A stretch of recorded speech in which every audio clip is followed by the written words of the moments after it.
Epic Gaming Night is sponsored by Analog Gamer.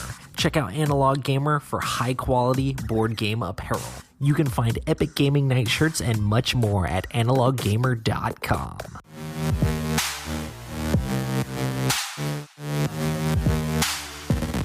This is Epic Gaming Night, a podcast about board games and the stories and relationships they create.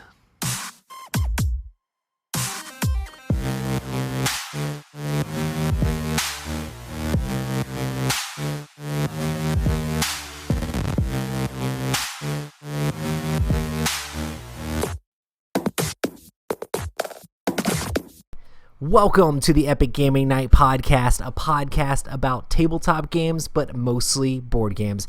I'm your host, Roy Candy, and with me, as always, is Matthew Robbins.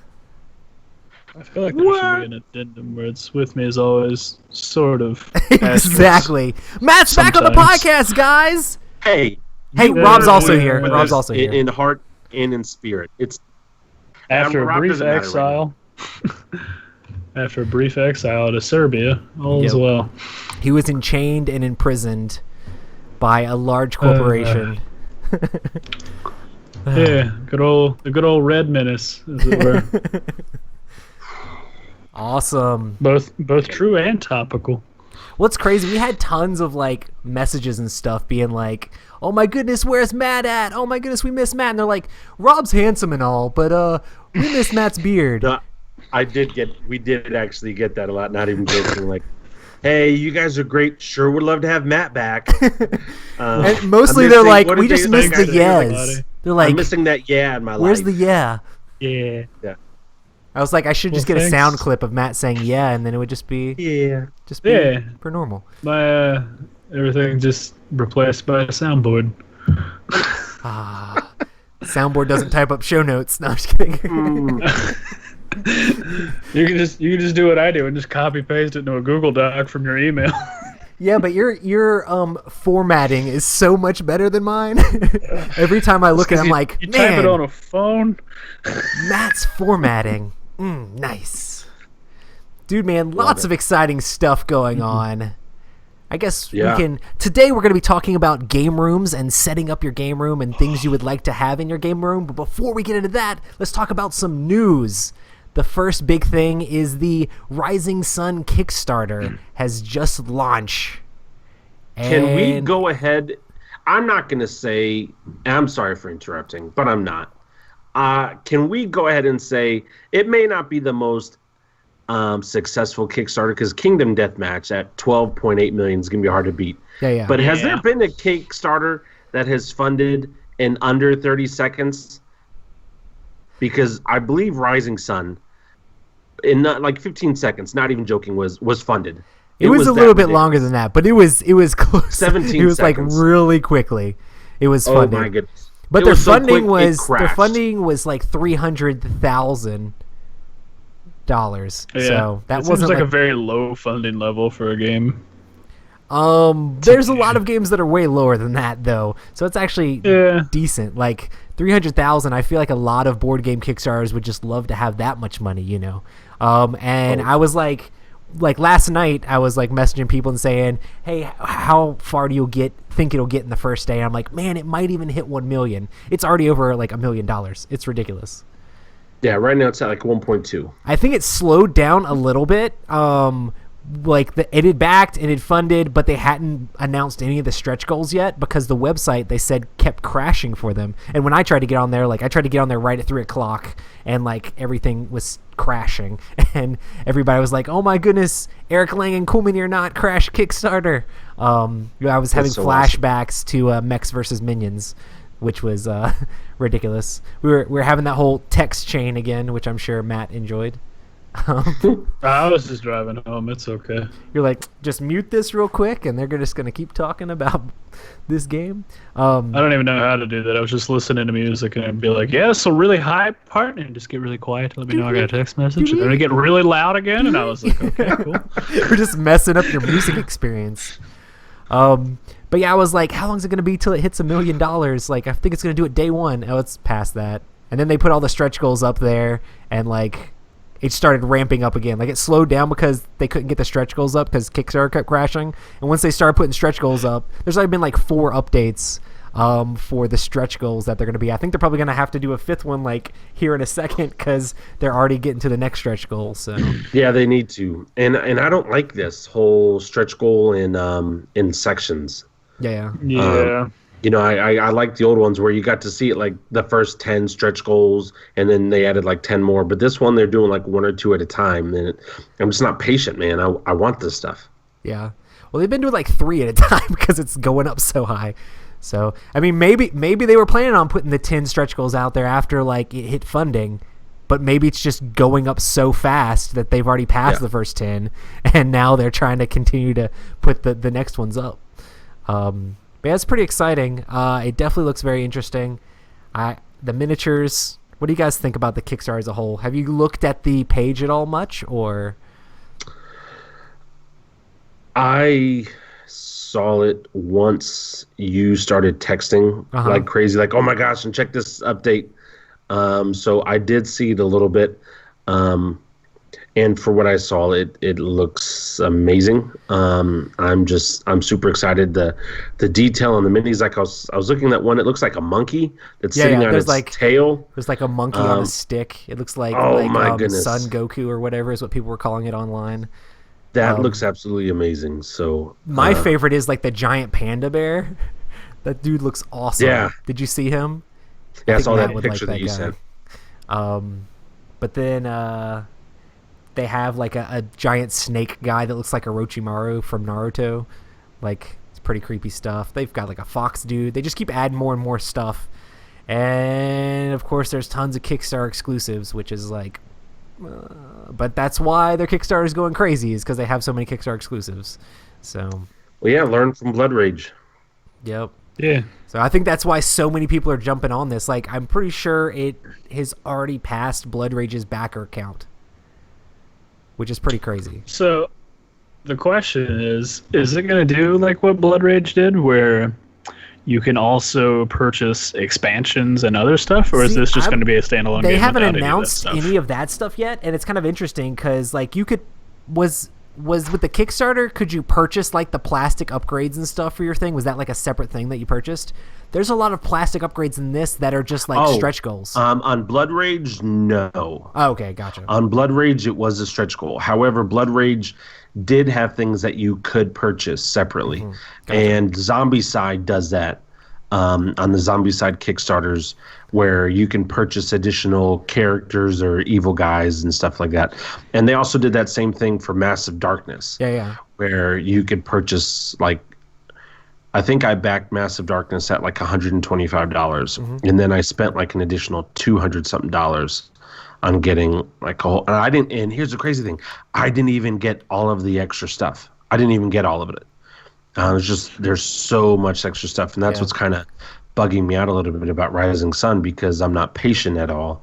I just want to see like where my money's going to go. Like, I just hope that they don't add add-ons that are Kickstarter exclusives. Because that'll be like, hey, we're going to try to soak more money out of you. And just be like, no. I'm fine if they're expansions, just not exclusives. I feel like it's very weird for them to do updates the way they're doing. Like, not everybody just has $100 to drop. So some people take the time and save up the money and then go, this is a game I want, yay, $100. And then they're going to just release updates over the course of the next 27 days to be like, oh, and here's something else you can buy for $40, and here's this, and here's that. But, you know, if they do it on the last day, what good does that do you? Yeah, exactly. Yeah, no, I think they'll release it soon. But or it could just be a complete game as it is, you know? Yeah. I love how they just have the one stretch, the one back. Just like, okay, here you go, $100. It's going to get you all of the stretch goals. It's going to get you all the Kickstarter exclusives that are in the stretch goals, and it's going to get you everything that we've done so far. Nice. I do like that, you know, because I've in the past never been day of on certain Kickstarters, because it's like, well, I don't know if I want to get the early bird special because there may be another backing at a higher level that'll get me more. And so I like this $100. Here you go. Yeah, and they didn't do Yeah. early birds with this, which is pretty good. But they didn't tell anybody that they weren't doing early birds, which I'm Yeah, sure there they were did because they wanted a lot everybody of to complaints. go like crazy, like ridiculous on it. But yeah, everybody I saw on like all sorts of different social media being like, either there wasn't any early birds or they sold out before I got there. No, there wasn't any early birds at all. But people were loved all like, the memes I was here for of the early other birds. There games. were no early birds. The amount of people who were just like, I like literally rescheduled my day for this Kickstarter, but you guys Yep. couldn't. Well, I mean, there's a lot of people communicate, so thank you. overseas that were like, I stayed up till midnight because I thought there were going to be early birds, and there weren't, so I could have been asleep and just backed it tomorrow. So, Yeah. But I'm sure they strategically did that to try to get everybody to back it real quick. So, who knows? Connor in chat saying, "Yay, Matt!" Hello. Right? Which is awesome. I might fall asleep partway through this podcast, but it'll be okay. I did see that they have like a play session or whatever on the Kickstarter page with like actual minis. So now I'm even more hyped for Cool Mini or Not Expo because they're going to have like a version of the game with minis and everything there. So definitely excited for Cool Mini or Not Expo in May to be able to play Rising Sun for the first time. Because we're going to wait. We're going to get there, and we're just going to be like, we're standing here. I don't care if somebody's playing. We're like, we're next. Yeah, where's the line for We're demoing next. of Rising Sun? I'm going to go stand there. Yeah. Yeah, I'm hoping Lang can teach it to us. That would be amazing. So, but He's yeah, just burnt out because he's already taught it 8,000 times. He's like, yeah, so this is a game about stuff and junk. well, if you get burned out teaching your game 1,000 times, you're in the wrong profession because that's what you have to do constantly as a designer or demo or anything like that. You have to have a passion for it. But yeah.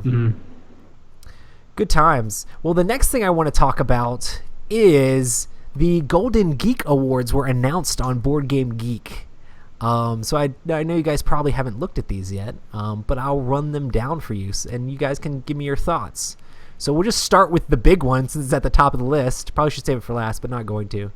The Board Game of the Year for 2016, the winner is... Rhino. Every year. Scythe won Board Game of the Year. I mean, Makes sense. A lot of people really like Scythe. And the runners-up were Terraforming Mars and Star Wars Rebellion. It's pretty awesome. I still haven't played Terraforming Mars. So, Gotcha. yeah, we'll see. Two-player game of the year. What do you guys think the best two-player game was?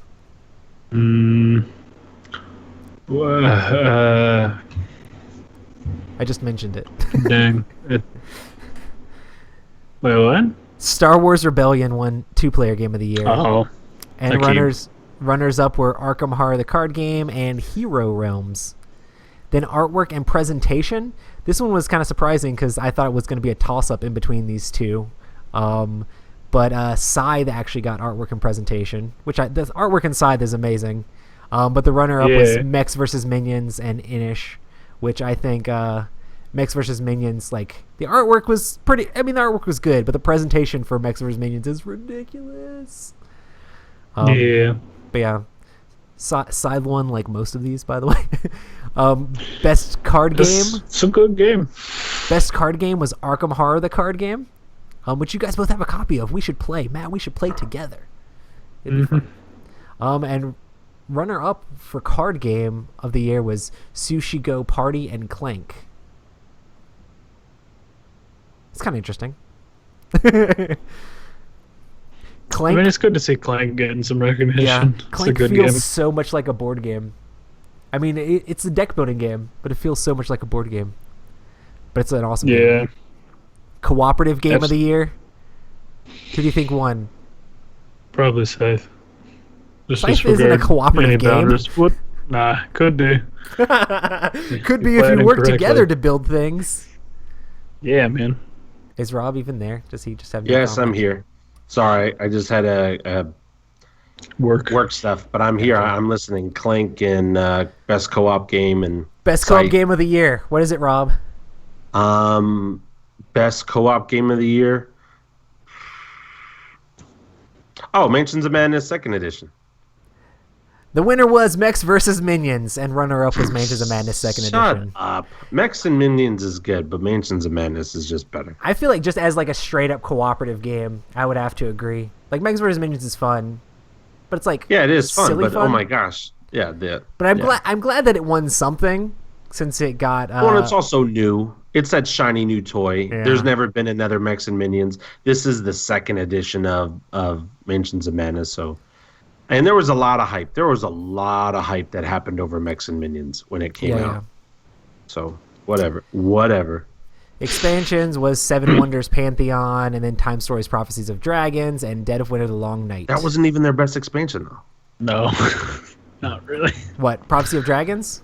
Yeah. Yeah. You guys don't like it? Come on. Well, I liked it, but that was the one that I played with you guys, and it was a consensus of, like good, but I liked it. I had fun. There was some awesome mechanics in it, I thought. But I just know if you're listening, spoiler alert, you got to learn how to breathe underwater. Family game of the year was Codenames Pictures. Junkart wasn't even on here for the runner-up either. It was Emotep and Quadropolis. Junkart would have been a great one, though. All games I've heard of. Yep. Innovative game. Innovative game? Yep. Junkart for the dexterity and all the different shapes. The winner was Captain Sonar. It's gonna be okay. What? But that makes sense for innovation because there hasn't been a. Does it? There's not another game out You there. guys ever like played Captain Artemis? Sonar. I Is know, it like but that's a Captain video Sonar? game, I guess. Sure. It's very much Okay. Artemis-ish. Here's haven't played the thing that's crazy. The runner-up What for was- innovative was Scythe. It's not innovative. Straight it's Euro? pretty. I mean, What? Hang on. What was that one game like Ravens of That card game? Yeah, Sarahashari or something like that. Yeah. Yeah, that was more innovative than Scythe. Scythe is just pretty. It's a good game. That it's game just was pretty. innovative. It just was. I don't. I don't mean to be rude, but the more you list this stuff off, the less credibility the list is getting with it. And then the runner-up for Ryan innovative agrees on it, also so let's was be real. Vast. Vast was the next runner-up, which makes sense. Vast was pretty innovative. That's the Is that game. the one with the cave and That's the dragon? the one with the cave where you can be all sorts of different roles.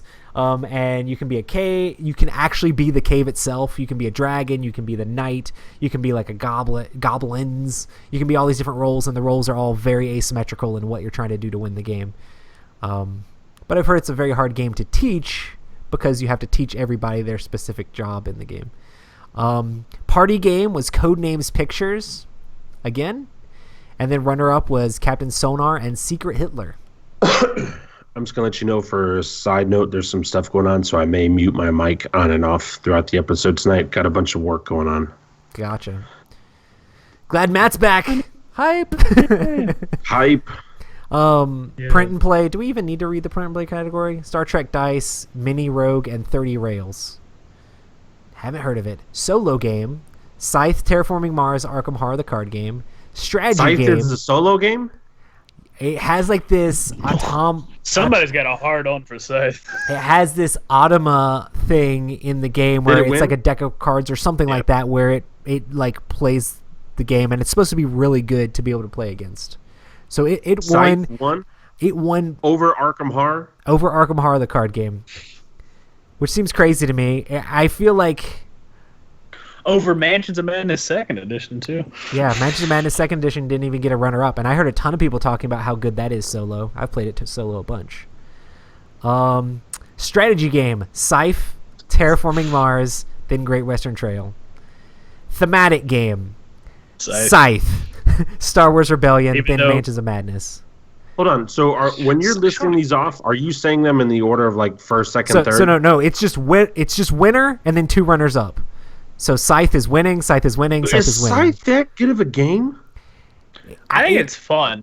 It's fun. But the It's thing for good. The me, art's I- amazing, and it falls right in the middle of thematic games or like thematic games where there's combat and like interaction, but also there's a ton of just like Euro elements. So I think it hits both groups of gamer types. So I think the only thing that makes it thematic is the artwork. Yeah, I mean, you I have don't think those there's little, anything else about it that's just like, oh god, you have it's those little dripping with theme. exploration cards, but they're not super story intensives.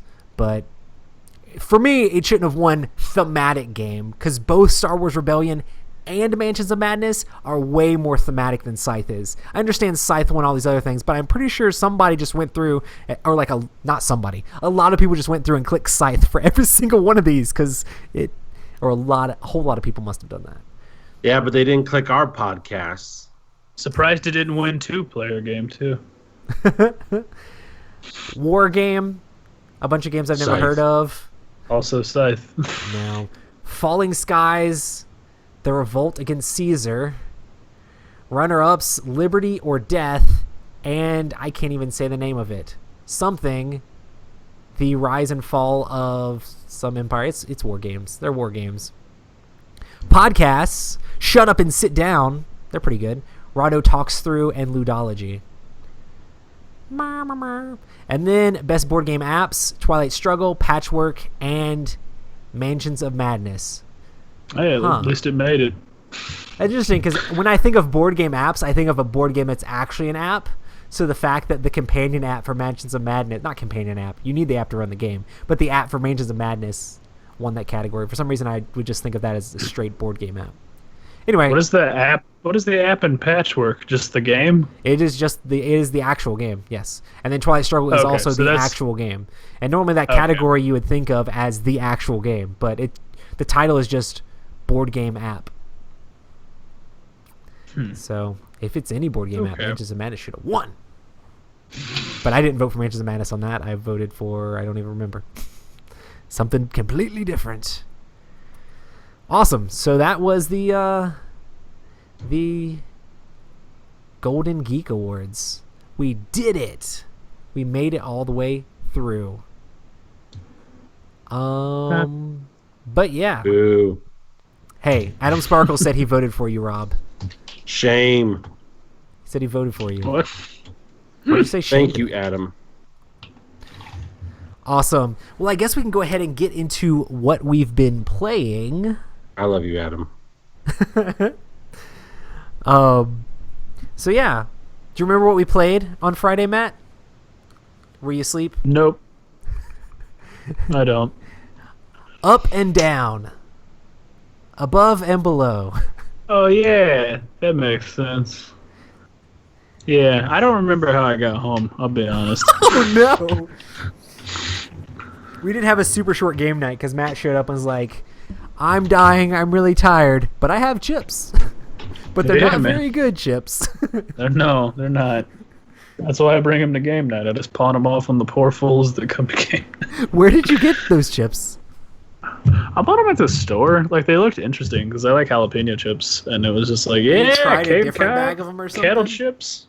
And I was like, okay, cool. It's a black bag. I don't shiny, new thing. Got to try it. And then it's just vaguely olive oil flavored with some heat to it. And I'm like, these are not for me. My wife ate the jalapeno ones. She said they taste like dirt.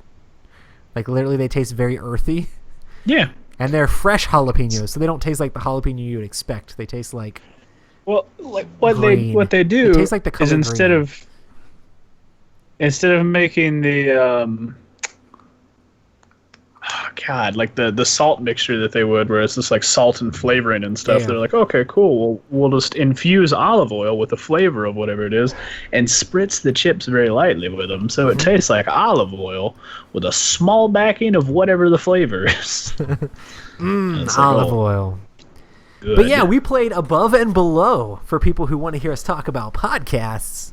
It's the Potato Yeah. Chip Podcast now. Absolutely.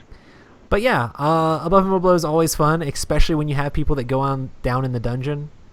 But that game you can get pretty lucky in sometimes getting the right things. Like you get that one little piece down below that you need to get extra stuff. It's pretty good. It was a lot of fun. I think it was Hector's first time playing it.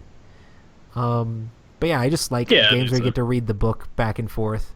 It does feel very, or a decent amount like Euro-y as far as like getting your different goods and commodities and putting them in your little thing there to get points. But still fun. Matt recruited a few people. Mm-hmm. And by a few, I mean a They whole were bunch all, of people. They were all dead or asleep. So good times. Yeah. Man, I was sweating at the beginning of the game too because Hector was doing really good with the whole trading thing. I was like, man, he's getting all these points. I gotta catch up. And my mushroom farm ended up working out for me. So, yay for mushrooms. But yeah, Above and Below is a great game with the Euro stuff going on. I did feel bad at the end of the game. I really want to teach my wife and like in-laws that game, but I'm pretty sure I'm going to just teach them the game and like abstain from playing it just so that way they don't get mad at me at the end of the game. Because I feel like if you're a little bit more experienced in it, sometimes you can get stuff. Or if you just really focus on the whole trading track thing, you can get a ton of points from that. Or if you really focus on the building stuff. But the best part of the game is exploring. Yeah. So it's kind of funny. We're trying to find Frogman. The most fun part of the game is the least like lucrative to actually winning the game, which is kind of meh, I think.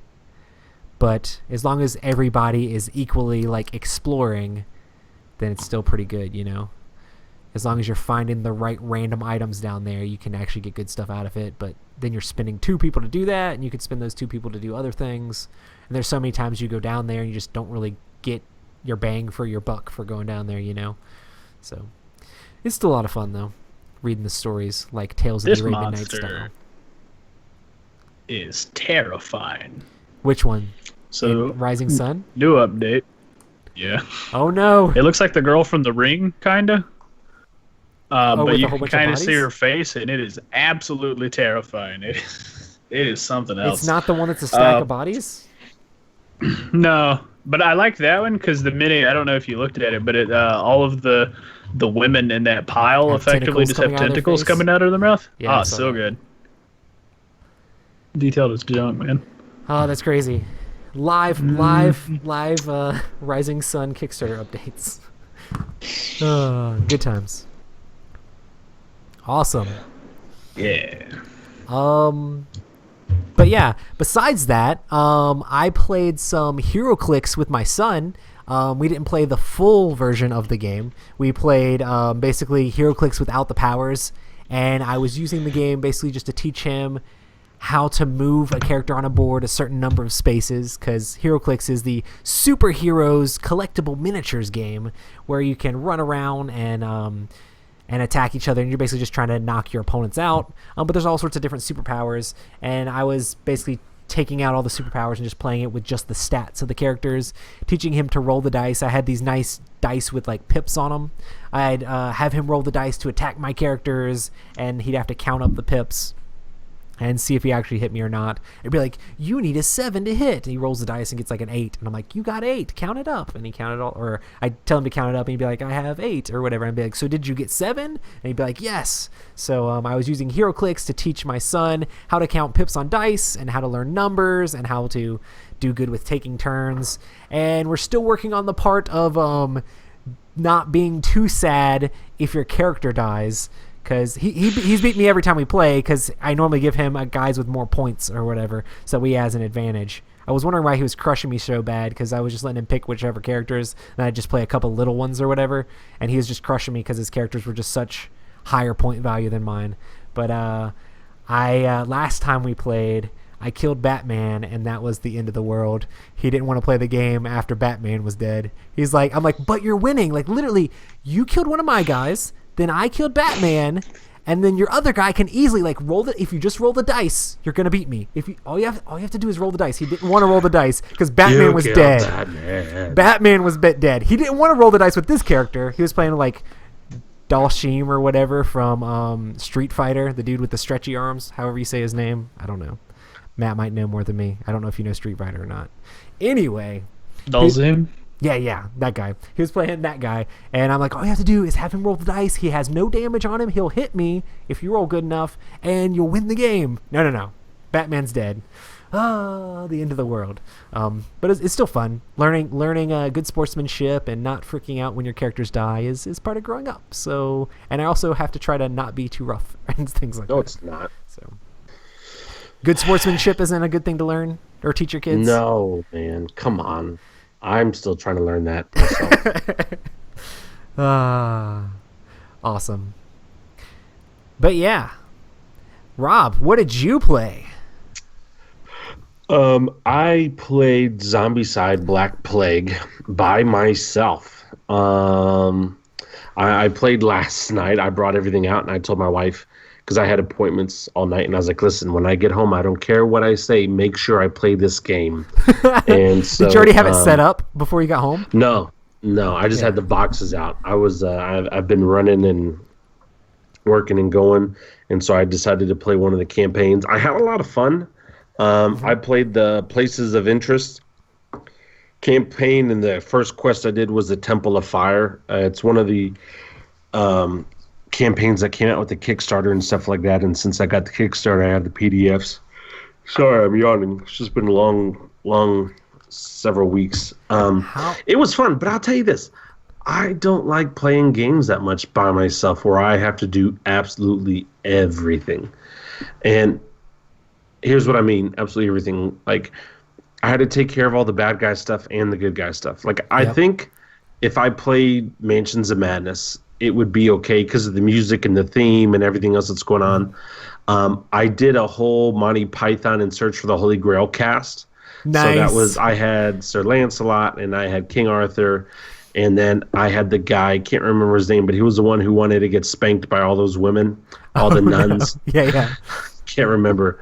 But I did a whole Monty Python cast, and we won. It was tough. It was not easy at all. And I also played with fewer figures than I was supposed to play with, but I wasn't going to have that many figures on my side running around. But still a great game. Beautiful game. How does the scenario play change up, like just the basic play of the game? Is it just where it's story built, or? Well, not this campaign. This campaign, it comes with 5 quests. You can do any of the quests you want in any order, and you just have to be able to complete all of them, and you can move stuff on. The other scenario, like the Fire God scenario, that's where it's an actual story. But the problem is it says it's extreme difficulty, and they recommend 6+ minimum players to play that one. And I just really didn't feel like playing with 6 characters last night and setting up all the additional boards and trying to get everything out and done. So that's why I went with like the easier setup. This one was a minimum of 4. I only played with 3. I still won because I'm a beast. But just the other one that is more story driven, that's the one I did not play. But it also looks intense, man. It looks freaking intense. And when the game starts off saying, you should really know what you're going to do before you play this, which I'm very familiar with Zombicide, so it wasn't that. But I just didn't have the time. I was exhausted. And then I had to quit playing in the middle of the game to put my daughter to sleep. And she was loving that I was playing because she got to stay up a lot later than she normally does. And so she's like, Daddy, keep playing. She just wanted to show me, which zombies to kill and stuff like that. And so it was fun. Awesome. It's a great game, Zombicide Black Plague. You guys have heard us talk about it. It's also Mark Streed's favorite game from, I think, ever now. Yeah. And so fantastic. Man, those minis, though, you got to be careful. I've got so many freaking minis. And I'm not complaining. I love it. But that rat one keeps poking me, man. And it hurts. That guy is sharp. I'm not even joking. It's almost a safety hazard because it got underneath my fingernail one time. And it was no bueno. So, but great game still. Solo games are definitely interesting. Like sometimes, have a lot of fun. Like I always had fun when I was playing Mansions of Madness, but sometimes I just get to the point where I just feel like I'm moving pieces around. One of the main things I love about gaming so much is like those tense experiences, being able to share them with someone else, or like when you make that epic roll, having somebody to high five or be like, "Did you see that? Oh my goodness!" And I mean, it's not like you're gonna be like, "Oh man, I just rolled real good. Let me take a picture and text that to Rob." Because you'd just be like, "Why? I don't care." Sense. It did feel like that. Like, because there were a couple times last night where, like, Sir Lancelot, he ended up becoming a beast for me, and he got like this flaming sword and this other sword. And there was this one time where he killed like 9 zombies in a turn.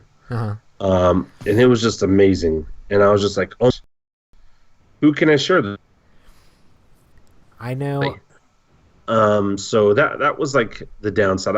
That's why I like playing board games, so I can interact with people. Because, I mean, I can play video games and get great feelings. So, I'm not down in the game. I'm just saying I miss my friends. I think that's why a lot of people who are like super into the solo stuff take it online with like this and try to make it social by being like, I played this game, got this many points in this scenario, and they try to interact a lot online with other people who are also into solo games, so that way it makes it feel a little bit more community oriented, as opposed to just pushing stuff around. But there's a lot of awesome stuff. I've definitely enjoyed, probably my favorite solo game right now is the Arkham Horror card game, and I was thinking about like saving the Dunwich Legacy stuff to like play with other people, but I'm like, I haven't even played the regular campaign. Is that the big box? It's the first big box. I'm like, I haven't even played the regular game with other people yet. So if I play with other people, I'd probably start there. So I might just solo the Dunwich Legacy stuff. That stuff's been hard to get a hold of. Is that the one that I have? Yeah, you have the big box, and then you have the two small ones. I feel like for game night, we'll probably end up playing the like other small box one or whatever before we end up playing anything else, just since it's standalone, before we start like a scenario or anything crazy. Just so. Have you played that yet, Matt? No. It's actually a lot of fun. It's a card game, but it doesn't feel like a card game. It's like a card game that very you much like set a board up. game. Yeah, you set it up like a board game, and then you move your guys and stuff around. Really cool, a lot of fun. We played a couple game nights ago with Hector, and we played the Carnival of Terror. And we had to set up all the cards like a board. There just wasn't a board, and so the cards were our board, and our figures moved around. It was a lot of fun. A lot of fun. Unlike any other card game I've played, It scaled up to 3 pretty well. Like I didn't feel. I mean, there was a lot of stuff to do on our turns, but I didn't feel like the downtime was too bad because we were definitely like trying to work together. I'm like, Rob, what should I do? Where do I go? I just hope this card doesn't come. Every single time I'd be like, man, I really hope I don't get this card. Like that would be the card that shows up. Or whenever we'd be like, we're good as long as we don't draw the auto fail out of the bag. Every single time you say that, you draw the auto fail out of the bag. Yeah. Rob always yells at me, and if I'm like, hey, you're good as long as you don't auto fail, he's like, stop. Don't say that. Because you bring it to yourself, man. You can't say that bad juju. You just don't say it. It's like Voldemort, the name that can't be said. The tentacle autofill token, you shall never name it. You should never talk about it, or else it'll show up. Somebody online was saying all the rest of the tokens in the bag are in there pushing that one towards the top every single time. Get out. Yep. I think you'd really enjoy it, Matt. And the art's amazing. Yeah, the artwork really is beautiful. Awesome. Well, let's go ahead and get into our topic for tonight, which is game rooms. Rising Sun. Yeah, it's pretty much been Rising Sun. Chat's also keeping us up to date with Rising Sun. New update. Oh my gosh, that thing looks freaky. I didn't look at it because I'm like trying to host a podcast and stuff. It's got like Roy. It's like its cheeks are like pinned back. It's got or like something. the Joker grin. I feel. Yeah, like. but extreme. It is freaky, man. Yeah. That is freaky. I don't know. Here's one thing I do like about this Kickstarter. Like all the women and all the characters and everything actually looks scary. It's not slutty or anything like that. It's just like, okay, like it's pretty creepy. that's well, freaky. I feel like they went with that rather than just like, that's one thing I don't like about like RPG games and stuff like that. Like, how can a woman's bikini armor be like a level 100 defense and it only covers her nipples? Yeah. I don't understand that. That was a lot of people's complaint about Conan as well, is that the women in that are pretty crazy. I do like the flag markers that they just released too, plastic flag or combat markers or whatever. I don't know what they do, but they look cool. Paint up some war banners. I thought What do you think? the picture was still loading when I looked at it, so I thought they were Rashomon gates, and I was like, yeah! And then they were like flags, and I was like, oh. That's on the next update. Cool, but it's not Rashomon gates. That's on the next update. Did you guys read what some of the clans do? I Some of their watched the abilities? beginning of the video or whatever of them And Turtle playing it. Clan, though. Man, that turtle clan with like the floating fortress, Yeah, the turtle that can move There around and needs to stuff be like a that. turtle mini that moves around that's a fortress. Bro, but that blue clan, They can the fly one with like around. the dragons, they can just attack wherever. They don't Yeah. have to like move. They can boom. So that's a crazy threat. I'm over here in the corner. Don't worry about me. Bam! Now I'm on the other side of the map. What are you So I gonna do never about got a solid answer. Is the game winnable in an alliance? Have y'all read that or not?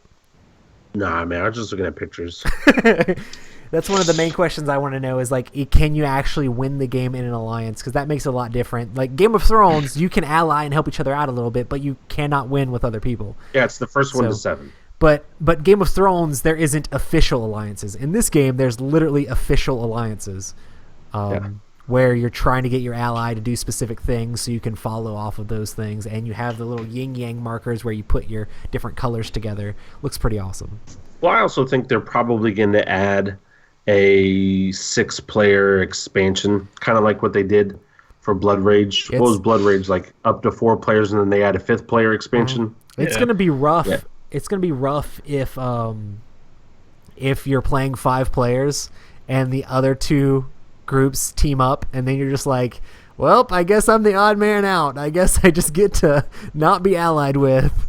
Oh, did you see that purple clan, the Lotus, or where? I think it's the Lotus clan.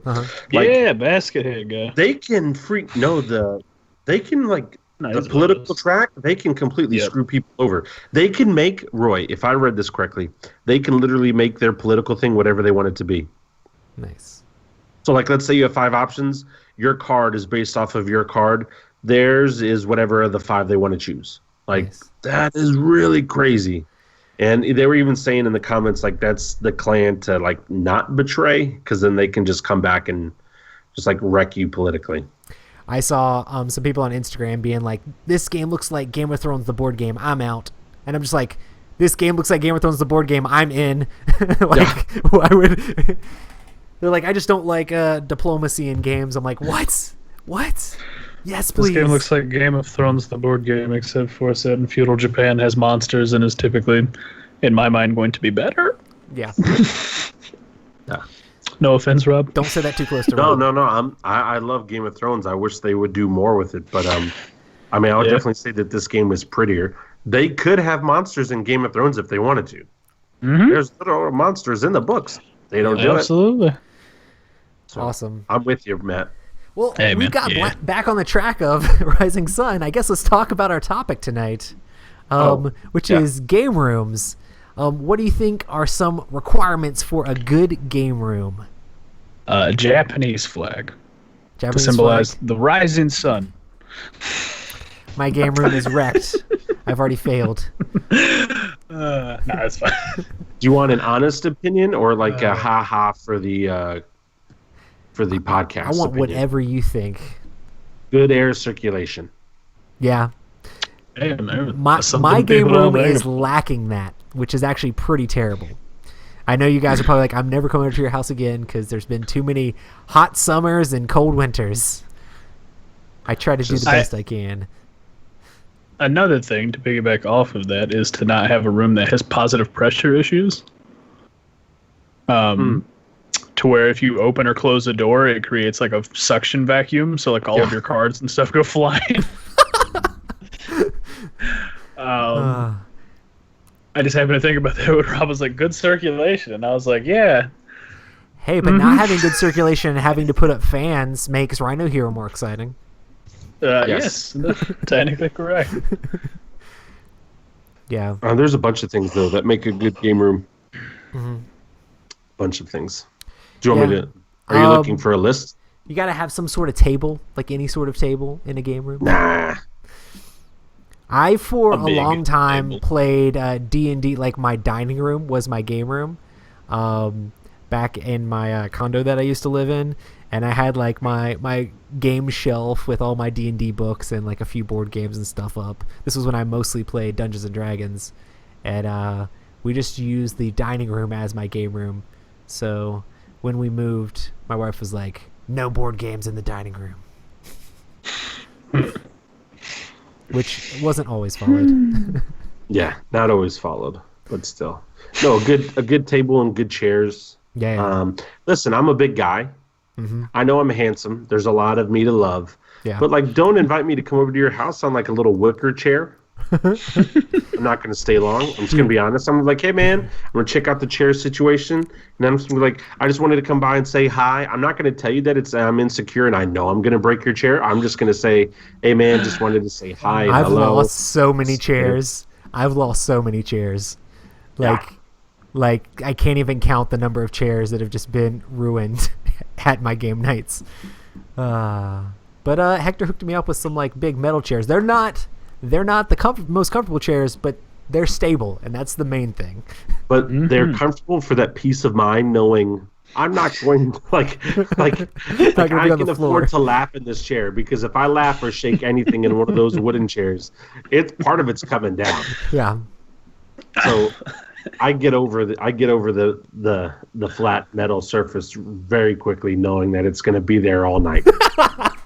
And not be splinters on the floor. Yeah. Nice. Because it's never fun as the fat guy who breaks the stuff. Like, yeah, you've got good friends, but that night is at least ruined. Like, it's just not a good night. And then maybe here's what happened. One of my friends I've been trying to get to come to game night for a long time had broke one of our chairs, and That's we just brushed it off. Maybe the trauma, he just hasn't come back. Well, like the worst part is it might have been bad because I yelled "No more pizza for you." Boy, that's terrible. I was about to make that comment. Like, usually after you break the chair is when like the good snacks come out, and you're not going to touch them now because, like, you know. And everyone, come on, man. That's when you need the good snacks. It's like, I broke a chair. Just gonna hold on to this pint of ice cream. Well, see, that's what I do. Eat away my sorrow. But I can't believe you did that, Roy. It was a reaction. I didn't even know what I was saying. Ryan Ortiz was in the other room, and he like fell on the floor dying laughing, and he wasn't even in the same room when it happened. He just heard what I said and just died in the other room. Good times, though. Good times. Yeah. Terrible. Are there anything that you think would be good, Matt?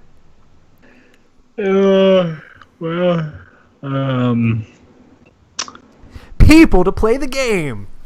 Yeah, don't be alone. Don't be like Rob. Hey, man. Oh, come on, Rob's got a family. I'm the one sitting here with a small dog. When are you going to teach him how to play games?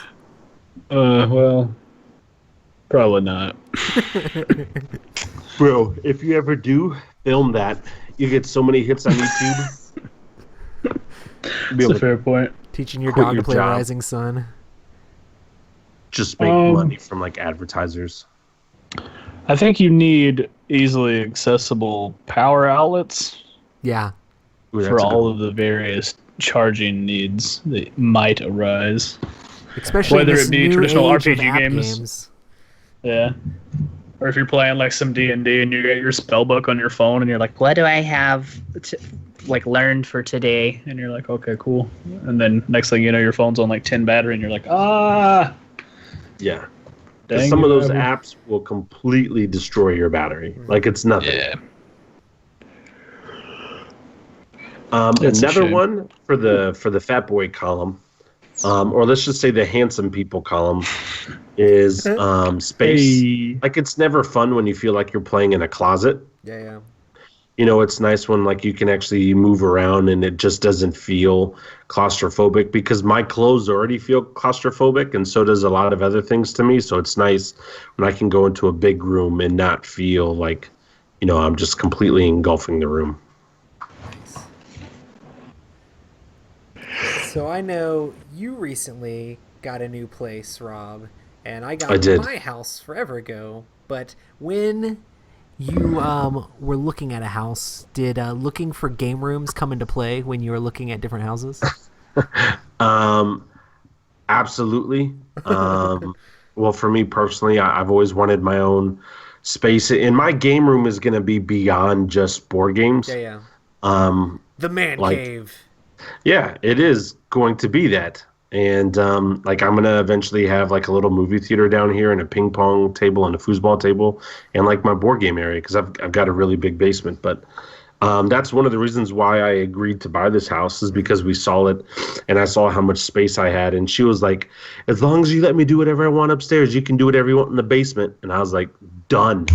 Sold. Because I've got a really big basement. And so, Yeah. and I already know that's not the truth. Like I already know she's going to need part of the basement for storage and whatever.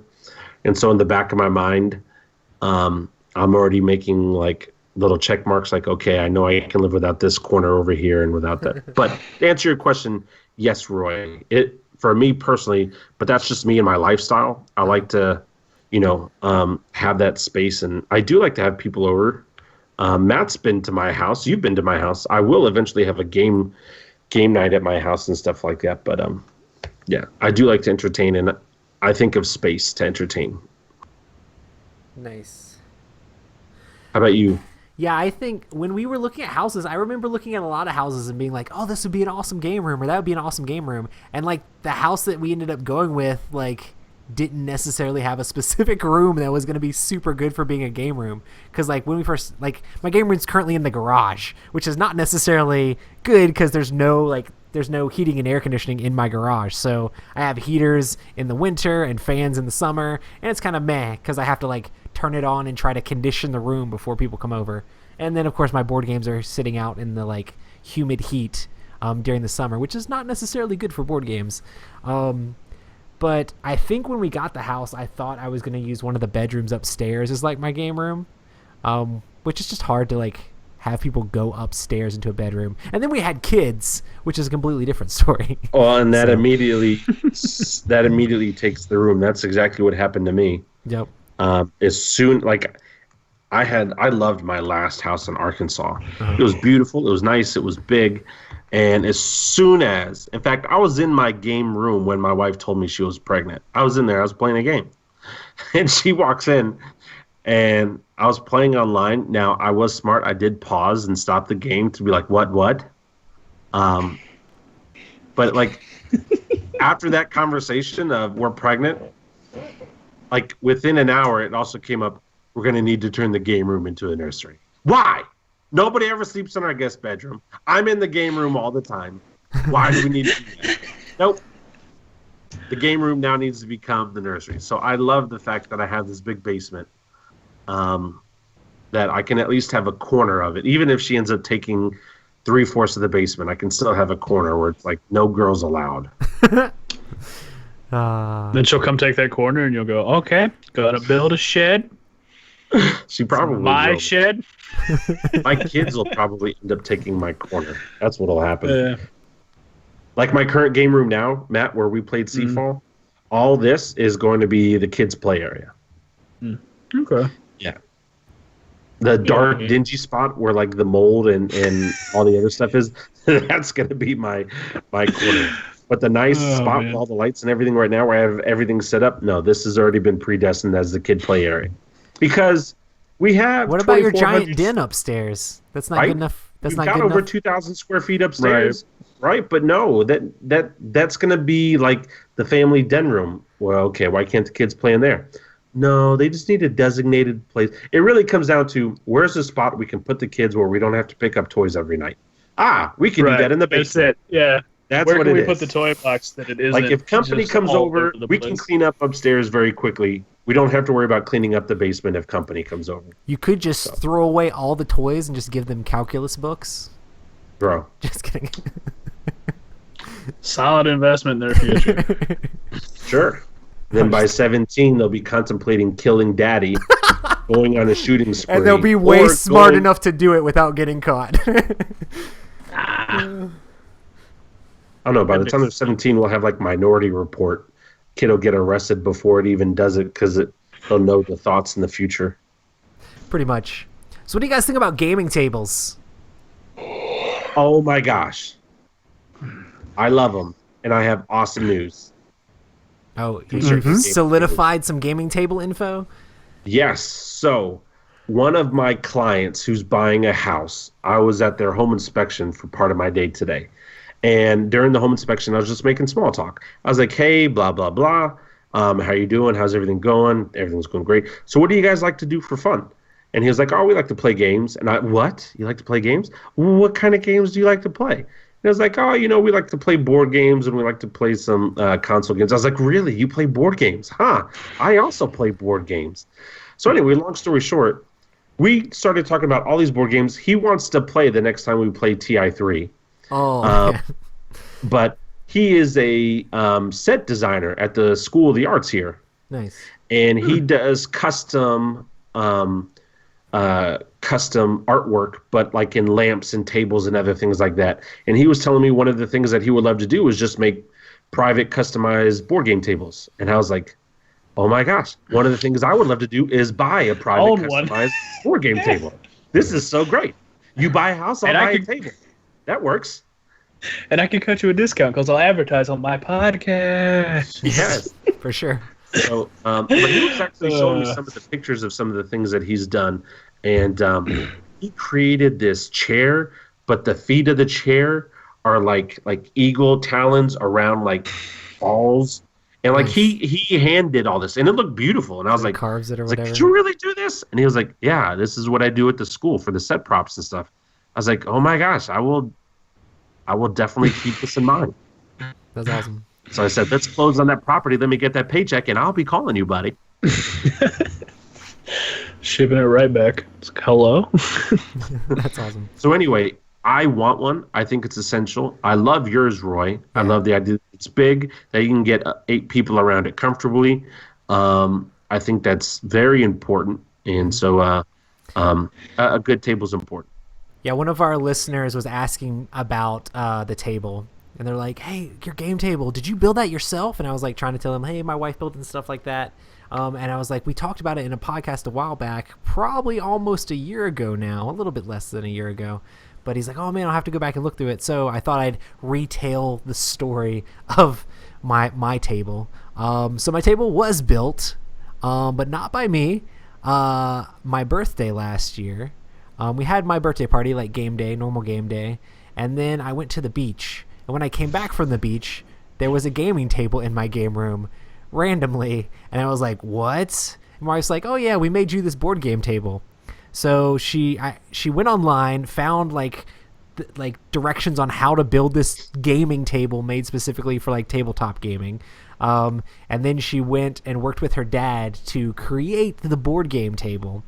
And she like tried to make it like a little bit taller and like make it like the right way she wanted to make it, because she knew like I wanted to do board games on it. The version she saw online like had like a TV inside the table because they were going to use it like to put D&D maps inside the table so they could run the people around on the map. But she's like, I don't think he like needs like that, so we'll just do it like for like straight up board games and stuff. And she actually like took a day off work, pretended like she was going to work, and then went and worked on the table with her dad. And I'm like, what? And I'm like, what if I would have done like find my iPhone and been like, where are you at? She's like, oh, I turned that off on my phone. I'm like, what? That is so sneaky. I'm kind of scared now. But I was like, how did you get this in my game room? Because for you watchers, like that's my garage door. And that's like where all of my like board game shelves are. So like, I was like, how did you get this giant table in here? Because I know you didn't bring it through the doors. She's like, oh, we brought it in through the garage. And I looked at the games on the wall and they're all like completely out of order and disheveled. Totally worth it. Totally worth my games being disheveled on the shelf for board game table. And we played a ton of games on it. And the very first game that we actually played on the table, because I had already planned for us to play our game of Twilight Imperium 3, the very first game that we played on the table was Twilight Imperium 3. And everybody backstabbed and murdered me in that game, so it's all good. But still good memories. Still good memories. Like 9 minutes. Like we just started the game and you were about to win. Of course we're going to backstab and murder you. Hey, I'm gonna need to copy and paste that message we got again to you. No, I'm just kidding. No, listen, man.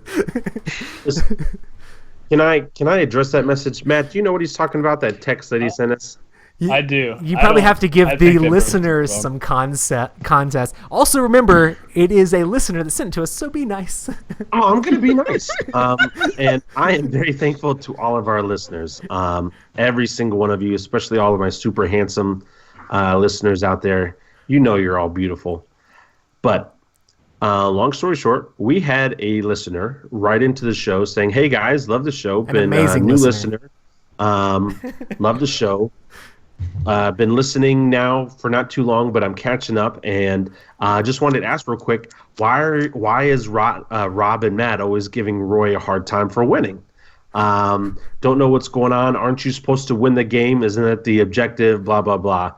And after like the third sentence, everything just became blah blah blah blah blah blah blah blah blah blah. I read the whole thing. I thought it was very moving. I imagine he had some good. Yeah. But here's my point. There's absolutely nothing wrong with winning the game. You are supposed to win the game. There is supposed to be a winner, whether it's a group win or a solo win. Somebody's going to win. Even sometimes the game wins the game. But sometimes Matt and I, in our collective group, just want to be silly. Like, we've had a crazy day. We've been stressed out. We've been tired. Something's going on. And, like, we will come up and try to do the stupidest combos that have like a 1 in 100 chance of succeeding just because we're feeling like, man, let's have fun. And when you end the game with like 9 points and your opponent has 109 points, and it's just not that fun. Because like we're trying to do silly, crazy stuff sometimes, and like, obviously, Roy, there have been some games, and I love Roy. He's a great competitor. He's a good player. Like, you know, one of the things I really didn't like about it is that he said that you guys aren't complaining about me being like a bad winner or like a sore loser or anything like that. So I'm glad that at least I come off as a good winner. Like, I don't brag and I'm not a jerk about it. No, and that's part of the problem. Well, it's because like so Roy, in Roy's defense, he's just playing the game. He's not trying to be rude. He's not trying to like be a jerk and say, well, let me see how many times I can lap everybody. When you play a board game with Roy, his objective is, okay, I'm going to play the game. To the best of my abilities. And maybe I try crazy things too, and maybe it just works out a little bit better. But like, it's not like he's purposely trying to get everything, but his objective is to get as many points possible, and so he does that. And so sometimes when like you're getting ready to end the game and you look up at the victory point track and it's like, oh, we're all really close. Roy's got 11 and we've got 9. It's like, no, I've got 111. I've already passed you guys. I do get to this point in games sometimes when I just start apologizing for everything I do. I'm really sorry, guy. Like this is mean. I think I know this is bad. Like when we played Murder in Hong Kong, Deception, Murder in Hong Kong, Matt and I sometimes, and we've talked about this in the past in the podcast. I think it was Hector who was the killer, and AJ and I. Man, I freaking miss AJ. Another lovely guy. AJ and I looked at each other, or Matt was the killer, and I looked at him. No, I was the accomplice. You were the accomplice? Well, I looked at AJ, and AJ was like, bro, it's the sandals. And then I think I said spider or something. Like, between the two of us, before Roy got done setting up the game, we knew exactly what it was. And we really didn't. We just kind of guessed, just being stupid. And then Roy just stopped putting down clues, and I was just like, well, we got it right. That's it. So, like, sometimes we just like to be silly and goofy, and every blue moon it works out. Most times it doesn't. So, to our fan that wrote in, we love Roy. He's nice, blah, blah, blah. He's pretty, blah, blah, blah. And I think it's all a good fun. I think it makes for good banter. That's what I texted you guys. Oh, yeah. So good times. And I mean, who's going to complain? You know, really? It's like, man, this guy wins too much. He's too good at board games. How can I be mad, you know? I think it really just sort of shows and comes more into play in games where the end comes through like player action. Yeah. Because then the person gets to dictate how long the game is. So if we're trying to do an incredible strat, you know, it's like, we just need like 2 more turns, like just hold off. Or if, you know, you're just messing around, maybe you want to play a little bit longer and somebody's like, I finished the game in a turn. And it's like, oh boy. Yeah, cool. I guess Twilight Imperium's over 2 hours in. We can just pick something else up now. Dude, that could have been the quickest game of Twilight Imperium ever. Because I was wrecking some objectives. Which was absolutely why we were like, yeah, just murder. Murder Roy. Like, literally the game was going to be over in like a turn. And you guys were like, murder Roy. And then the game went on for like hours longer. Which is fine. Yeah. I'm just sad we let Trevor win. It's okay. You're all good, Trevor. You're cool, Trevor. It's fine. Cool. Let's get back to game room stuff. What kind of shelves do you use to store your games? The ones that have shelves. I know there's a lot of people that that go out and get like what is it, Kallax shelves or whatever from IKEA. Like everybody like swears by those. I have like the cheapest Target shelves. They go on clearance, or not clearance, but on sale every year at like back to college time. And if I need another shelf, I can buy a shelf. But I just have like the standard bookshelves from Target. You can get them for like $20 on sale to put your board games on. Just don't stack too many copies of Twilight Imperium. The one distinction that I will make about the shelves that you use, they are plasterboard, but you set it up very, very like specifically well so that the weight of the games above it rests on the games below it. Yeah. So the shelf doesn't bow, because I have had to flip over shelves before from bowing. So I would just occasionally take all the games off and flip it over. Like I have a plasterboard bookcase that's like a really tall one, and I don't even have board games on it. I just have like books and graphic novels and stuff on one of them, and it's just like whee! So under that I've put board games up sideways in order to give it some sort of small pillar to not break. It's good. Yeah. Awesome. Conversely, you could just go to Lowe's, buy a bunch of 2x4s and a couple of 4x4s and make your own. Just make it happen. Get some stain, throw it on there. Do some measurements, sand some stuff. Awesome. The smell of lumber. Oh my goodness. A haiku. So, what do you do when you run out of space for games? You buy a bigger house. You got your priorities straight. You got to get a bigger Drastic. house. No. Get a better shelving system. Mm-hmm. Sometimes it could just be organizing skills. Or also clean out some games that have been replaced by other games. Yep. You know, like... That's definitely what I've done. Yeah. I like to trade games a lot, so if there's games that I don't like, I trade them away on Board Game Geek, and that's like I'll trade a game away and get another game in, so it's not really freeing up space, but if I would have just bought that game, I would still have the old game, you know, so it's not like making my collection bigger, it's just switching it out for games I feel like round out my collection better. I don't want to have like the biggest, like most elaborate board game collection ever. I just want to have a whole lot of games in a bunch of different genres that I think are really good.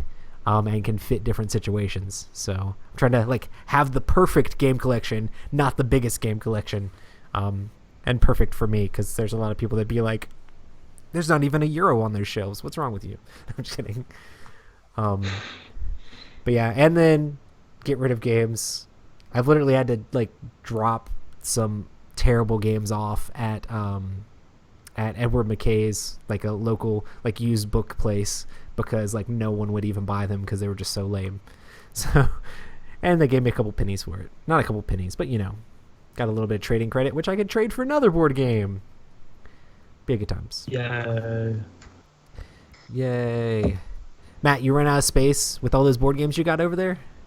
Nope. I've run out of space for posters, though. I see some space directly behind you for posters. Well, see, I do the thing where I frame them and then try to frame them appropriately on my walls. Make it look nice and not like Roy's game room where there's just posters in every square inch. So the thing is, there are different like styles, and I feel like if I had posters that weren't printed on higher quality paper, I would absolutely do what you do, where it's like just have like a grunge garage where it's just posters all over the place, and sometimes they're overlapping, and some of them are just like at an angle, and it's just like, yeah, there's like a really cool aesthetic to that. But like a lot of my posters are on like really high quality paper, and I'm like, I can't just tack these to the wall, I'll feel bad. Nice. I've had so many people come into my game room and be like, sensory overload, too much nerdy stuff, because it's not only like slap full of board games, but it's got nerdy posters all over the walls and all this. What did your daughter say the other day? Dad, there's hobbits in your game room. Oh yeah, she was looking at the picture of the Lord of the Rings. I had moved it because I was trying to make a nice little set-looking area for when we shoot with our Patreon wall behind us for videos. So I moved one of my Lord of the Rings poster like down lower, and she's like, "Daddy, there's hobbits on the wall," and I'm just like, yes. I'm like, I love you so much right now. You don't even know how much this means to me that you know that Frodo and Sam and Merry are hobbits and what that is. So I did have an interesting interaction last time my parents were down, where my dad asked my daughter why she's so cute, and she said, "It's because I'm a hobbit." And they were just like, Aww. What? I love this baby. So it's pretty awesome. Size 9.5 shoe. Raising them right. I'm pretty sure on that picture I put like hashtag raising them right. But yeah, good times. Awesome. So talking about the whole poster thing, how do you decorate your game room? I think what you or should how do will is you decorate your game room? paint your walls completely black and then go for the old 90s aesthetic with paint splatters all over the wall. Nothing quite raises property value and makes everyone feel like you're in a rape dungeon more. Just put chains on the wall Yeah. and handcuffs everywhere. Hey, want to come over for game night? No, I do not. Just like I don't know what cat kind o' of nine games you're tails in the playing, but I don't corner. want to play those games. It's called Hide the Pickle. Yeah, man. I don't know. Decorate it however you want to decorate it. If people don't like it, it's your house. Tell them to get out. Boom. That's why I miss Matt. Just saying it like it is. It was awesome. Well, what do you want to do with your game room eventually, Rob? I mean, it will definitely be painted and decorated and nice. Mine will probably be a little bit more clean cut, like Matt's is. Yeah. That's just like the OCD in me a little bit. It's not a sensory overload for in your room, but for me personally, I'm like, oh my God, that's way too much stuff on that wall. Like it needs to be spaced out and things like that. But I also have some like board games. Like for example, I had at Gen Con this last year, I had Rob Davio sign my Risk Legacy board, the first one I ever played. And so I've got like some board game material that I'll get framed and I'll put up and stuff like that. So That'd be awesome. it's going to be a cool, nice little, when it's all done by 2021, I'll have pictures. I know some people do like shadow boxes when they finish Pandemic Legacy and stuff like that, and have like different board games like framed on the wall. It's a pretty cool idea. Yeah. Yeah. I'm slowly getting more acoustic foam. That's going to be my decorations. Since I try to do board game media, it's not just a game room, it is a game studio. Also, doubles as insulation. Yep. So pretty soon you're just gonna have all the insulation foam, or the it's so so expensive. you won't have anything on the walls. It'll just be black foam everywhere. I think the amount that I put in has helped with the echo like a decent amount. Especially when I record like right in front of the things for like my all my Dice Tower videos. And it helped a lot when like me and Rob do like videos when we review from further out, just having a little bit of that stuff on the wall, because just plain posters was just like echo. Now, I know this probably won't help a whole lot, but you could effectively reduce the echo more by buying those big triangular tumble mats that we used to play with in like second grade in gym class, and taping those to the wall. I don't know if that would necessarily be because more cost effective than probably not, but you'd only have to buy like 3. The cheapest way to do it is just straight up blankets. Like put blankets up, which I still do use a blanket when I record, like across right in front of there, so that way it doesn't echo through the whole room. And I mean, it works out pretty good. You should do a video in a blanket, like you've built a pillow fort. And whenever I first started doing it, my kids always thought I was building a fort in the game room. I'm like, no, this is for sound dampening. They get like a tiny lantern, and that's the only way you have it lit. So you're like, so guys, here we are playing stuff in the garage in my pillow fort. We're playing Kingdom Death Monster. Guess what I have on under this blanket? I've nothing. If I was playing Kingdom Death Monster, I wouldn't even have the blanket. or the lantern. It would just be in the dark. Fair point. It's just darkness. Got some chocolate milk though. Nice. I'm gonna make some chocolate milk after this. Hype. Awesome. Is there anything non-board game related that you would put in your game room? That I We've would. already went over the whips, so. I would love to have like a mini fridge in my game room. Yeah, if your game that'd be room's really not right nice. beside the kitchen, it's definitely good to have a place for your sodas. And in a bathroom nearby, and maybe a microwave on top of the mini fridge, and just have like that one outlet super duper protected from charges and things like that, so it doesn't blow up the house. Yeah. Because that'd be a lot of ampage out of one outlet, but still. To piggyback off that, I'll just say a full bar with functioning taps. The bar doesn't have to be stocked. It's just more that there is an actual bar that has taps that you can use. And then when you're playing D&D, But the bar you could can have a just mini do your fridge. bar scenes at the bar. Absolutely. That's It goes from D&D to amazing. being a LARP. So, guys, we're going to do a small improv session right here. Why don't you stand up? I'll stand up. It'll be great. Are there any girls at the tavern? Anyway. Let me go blow up some balloons real quick. Nice. I know like 2 girls in real life. Matt's scary.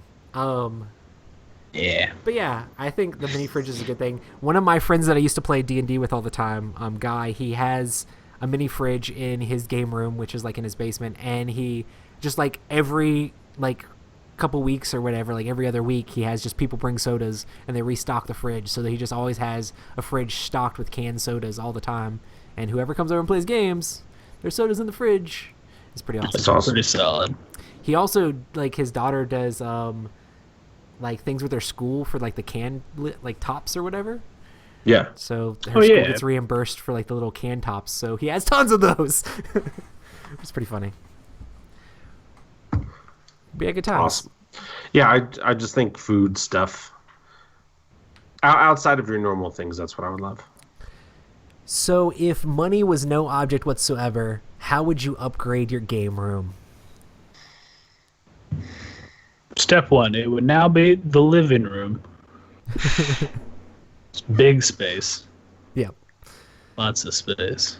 Yeah, I'd definitely like to have more space in my game room because it's hard to get around the table and stuff sometimes, and it'd be nice to have a bigger space. I've seen people like with game basements that like they can have like mini cons. I know like Jamie from the Secret Cabal, his basement has like all these tables set up all over the place, and his board game like shelves are like sporadically around the basement. They're not like all together, so it's like you can just they have some games over here and some games over there and some games over there, and you have a big game day with tables all over the place, and people can just go to the different shelves and get games off, and it looks really cool. Yeah. With a lot more open space for people. So bigger space would be cool. Rob's Yep. like full entertainment system, 4K TV. No, I'm gonna get a projector. Nice. Yeah, because I want to be able to play my console and watch my movies, and it be like a little movie theater experience. So Gonna pull a Mark Street and play Mansions of Madness on a projector. Yeah. yeah, Nice. Also, a full surround sound system would be pretty cool. Especially if it's like around the table, so you can turn on music and like creepy music, and there's like an owl comes from one corner, and then there's like some cackling from a different one and stuff. It's like, yeah, happy Halloween. I have a giant bass amp in my game room that I never use from back when I used to be in a Yeah. band.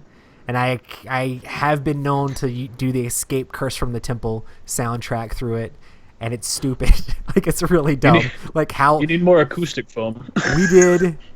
we did Escape the Curse from the Temple at like a little mini, I called it Roy-Con, that I had a while back, long time ago, and we did Escape the Curse from the Temple a few times, and I like turned down the lights and like we did the game, and there were people in the other parts of the house playing. They're just like, holy crap, that goes directly through the walls. Like it is, the walls are not stopping a bass amp making the Escape Curse from the Temple sounds.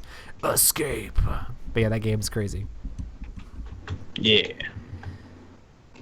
I would upgrade my game room with all the games if money was no object. Well, of course. I mean, come on. All the best games. If there was one game that you could just get, no matter what it was, no matter how much it cost for your game room, what would it be?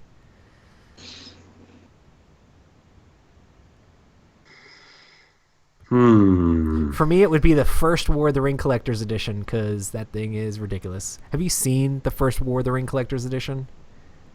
The one that's all painted?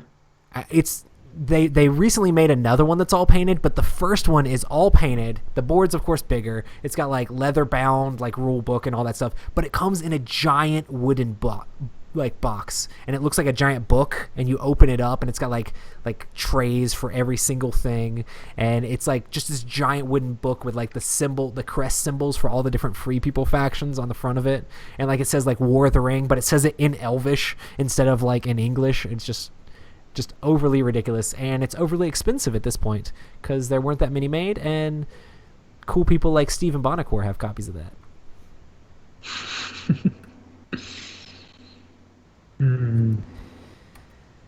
But yeah, there's a lot of super expensive games out there, but I don't know. Good times. Yeah, I would probably do Queen's Gambit. I mean, it's the first thing that's just jumping to my mind. Yeah. But I would like I know it's not out there, but it'd be cool if there was an updated version of it. I can't think of another game that's out there that I'm just dying to have that I can't get my hands on. It's really expensive or anything. Yeah. The only other one would be the Risk Black Box Edition, which they only made 500 of. Or they only made 1,000 of them, but they were selling at 500 a piece, and now they're even more. But it's literally just basic Risk with wooden meeples. So yeah, I don't know if I'd want that. Cthulhu Wars with all the miniatures and all the Kickstarter upgrades. Yeah, but that's just like so big. You know what I'm saying? That's like that's so big.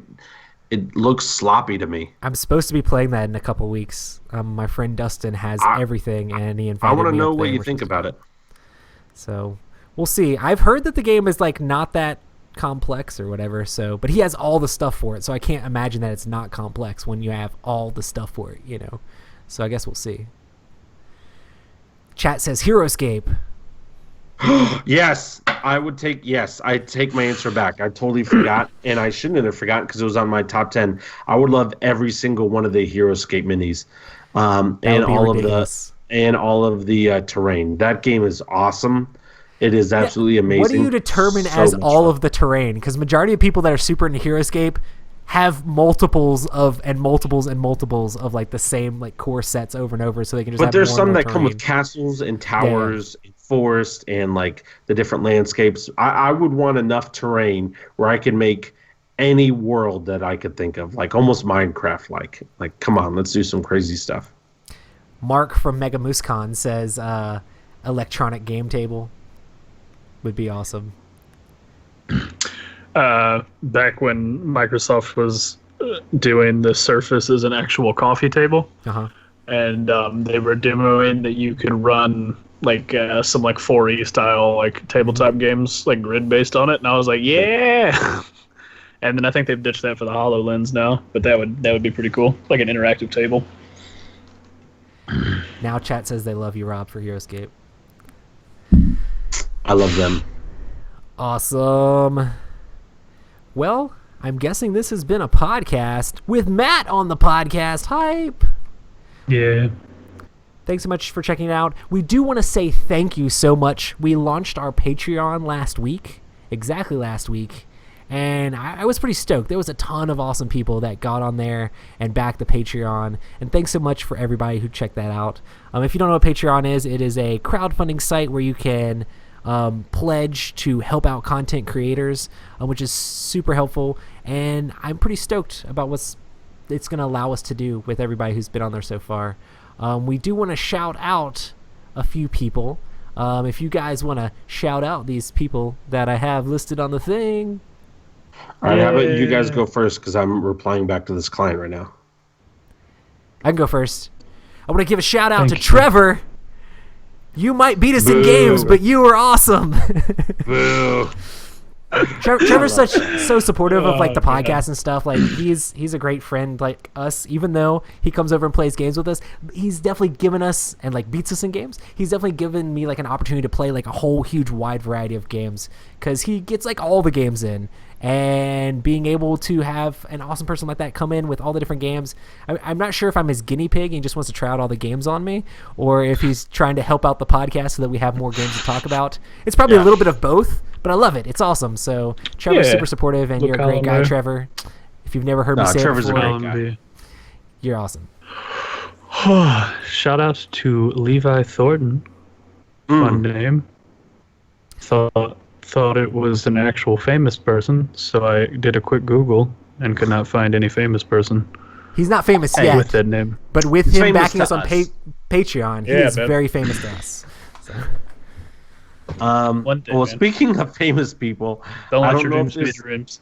I don't know if mine is in memory of or you're another, but Paul Walker, Fast and the Furious, Paul Walker.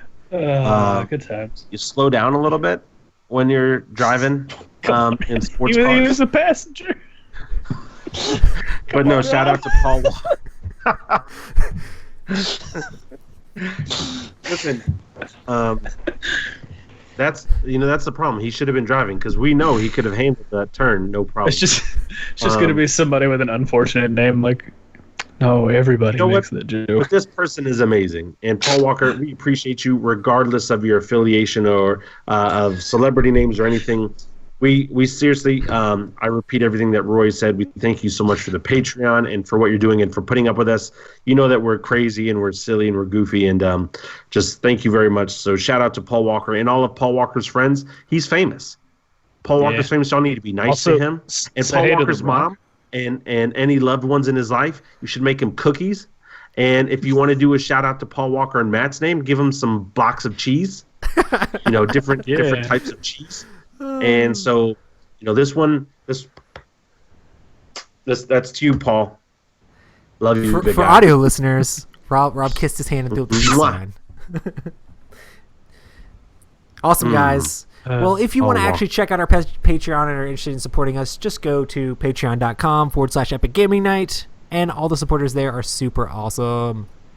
If you want to check out this podcast, we stream them Tuesday night at 9 p.m. Eastern Time. Make sure to check it out at youtube.com/Epic Gaming Night, especially if you want to hang out with all our lovely people in chat and hit us up while we're live. And also make sure to check out our t-shirts at analoggamer.com/Epic Gaming Night. Make sure to hit us up on Twitter and Instagram at Epic Gaming Night, and hit us up on Facebook as well. You guys have been a blast, and we'll see you next time. Bye.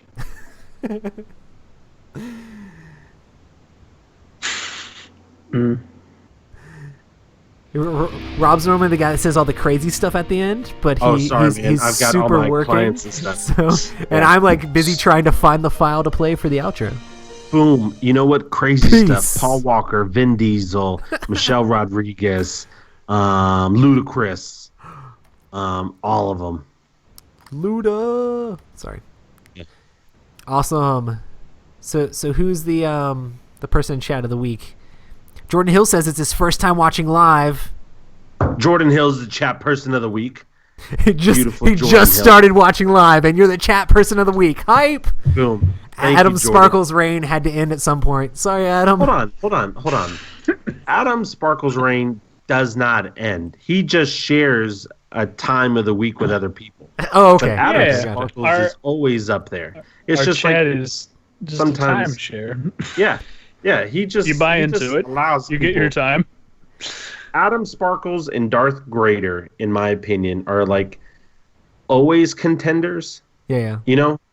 Maybe Mark will eventually be up there if he recognizes me at Mega MooseCon, but I'm not going to let that go until that happens. So Dude, Mark will never Matt. be listener of the week. You missed it. Because Mark was in our chat one week, and and we were talking about how Rob was talking about how he went to Mega MooseCon and he recognized me and didn't recognize Rob at all when Rob was buying his ticket. And then I was like, oh yeah, Mark's in chat, like he's getting us like tickets to go to Mega MooseCon for free and all that stuff. And I was like, yeah. And then in chat, Mark was like, who's Rob? It was just like Rob hung up on the podcast. Like, oh, I did. It was the end of the show, but it was still hilarious. We missed some questions from Cotter. He said, "What is the single best part about having a dedicated game room?" Just having a place to get away from the kids and not have to clean up as much afterwards. Sometimes, like literally, we've had game days where I'm like, "Okay, cool, game's over, and this game's huge, so I'm not gonna like clean it up. I'm just gonna like literally just leave it in the game room and clean it up on a later date." I'm literally going to go fall asleep. You guys leave my house. I've done that several times, but mostly like with the bigger games or when we like play till super late. It makes it easier. I can just come back in. Sometimes I've actually been like, guys, just leave it. I'm going to actually take pictures of the game at the end state. So I want to take pictures later, so you guys just leave it. And I'll just come back and take pictures tomorrow. Which is kind of funny. Like, I can't imagine how cleaning up Eclipse was that one time you set it up where it was like a table on a table, and I was like, okay. No, here's the crazy part. I've set up Eclipse like that before and set it all up and had like the table on a table and all that stuff, and then we didn't play the game because we didn't have the right number of people, so I just took it all back down and we didn't play it. I would have just left it and been like, to the kitchen. I don't know. I like setting up board games. Is that weird? Like for Favorite Game Friday, I set up like a fake Twilight Imperium game and had like all the pieces moving and stuff in the game, just like through like stop motion like camera shots. But I like setting up the game and moving around the pieces. But I mean, obviously I was doing it for like a video, but I don't know. I like games. Games are awesome. Does having a game room boost your geek cred? Certainly. Doesn't matter what type of game room. Even if it's just like a room with a beanbag chair and an Xbox controller. Oh, that's an awesome game room. In all seriousness. Just a quiet room where nothing can distract you and you can just sit there in a comfortable spot and do your stuff. Yeah. Adam says that Darth Grader isn't here this week, but they're the normal slumlords of the chat. Because him and Darth Grader are always in here. It was awesome. Matt, you've missed some stuff, man. Darth is probably just on the chat for, or not the chat, but the web page for Rising Sun, clicking it to see updates each time he refreshes the screen. I'm just kidding. Awesome. Pretty much what I was doing. Odo, guys, well, thanks so much for checking us out in chat. If you're not subscribed to our YouTube channel, make sure to subscribe so that way you can check out all of our live videos and all the things we're doing. And we'll see you guys next time. Peace. Peace. On Dragon Ball Z.